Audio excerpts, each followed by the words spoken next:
Okay, so for the first question of the first scenario, we've got some LEDs, and they tell us that the voltage for a red LED is from 1.8 to 0.4 V volts.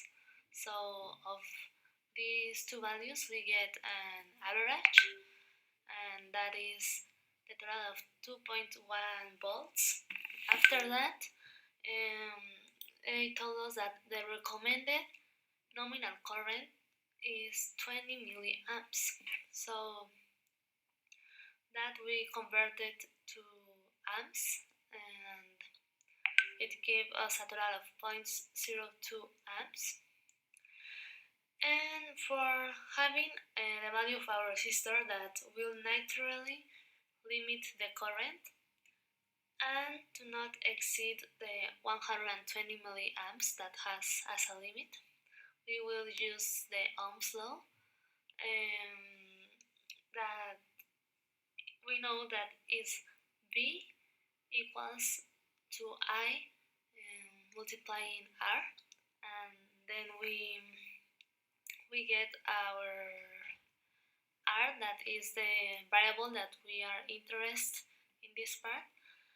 So in the total voltage that they gave us as a battery, we had 8.7 volts, and then we make a differential with the average volts that we have at first, that was 2.1, and we divided by 0.02 amps, and that gave us the result of 330 ohms.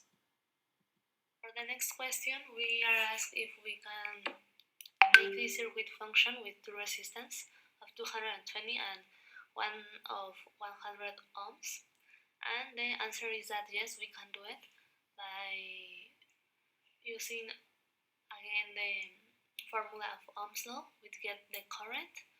First we make a differential between our principal voltage and our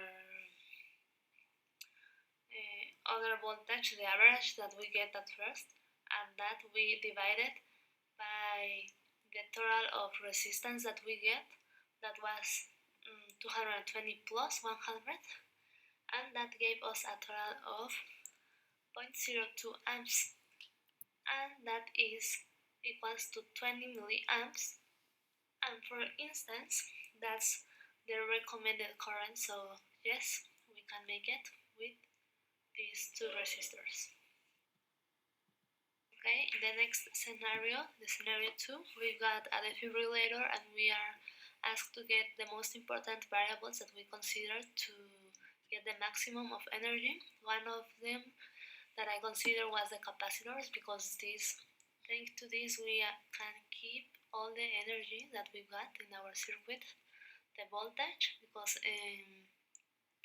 if we got more voltage, then we could deliver more energy. The power, well, thanks to this we can dissipate it, the energy in certain time, according to our formula, that is power equals watts over time. Then the resistance, we know that if we got less resistance, then we got more current, and that's all the variables that I consider to. For the second question, we are asked to get to guarantee that the defibrillator charges in 10 seconds, considering this a complete charge. So if we know that first that 5t is equals to R times C, that's our 100%. It's something that we already know.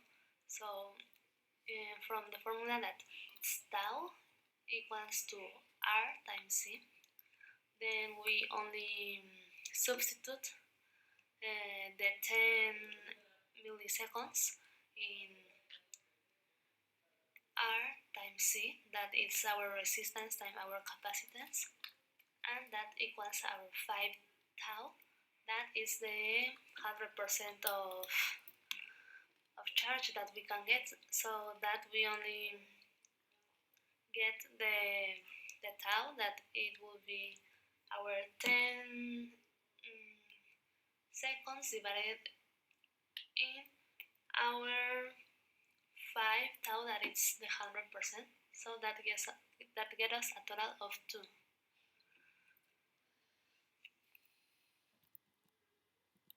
The third question is ask us to obtain the maximum current. How can we get that? And it's very simple. We only have to make our resistance very small, because one more small resistance we've got, we'll have more current. And that's just explained also by the current dividers. We had our formulas that we know that always the current will go to the resistance that has less number. That is the smaller one of all of them. There will go the current. Well, the fourth question, we had to get our power in using the minimum energy that we can. So for that,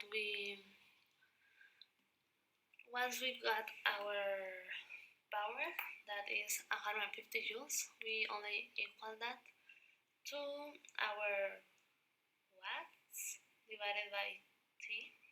So that gets us a result of 150,000 watts, just like in the image is shown. That's how we get our power. And well, for the last question, we are asked to get what factors can prevent from the heart from receiving enough current. So for that, we can take into account our time, that it's very useful, so that with time we can get the power, and therefore we can get the current. So that's something to consider. And another factor that will affect as well, it will be the energy that we got in a capacitor, because that's how we keep it, and that's how we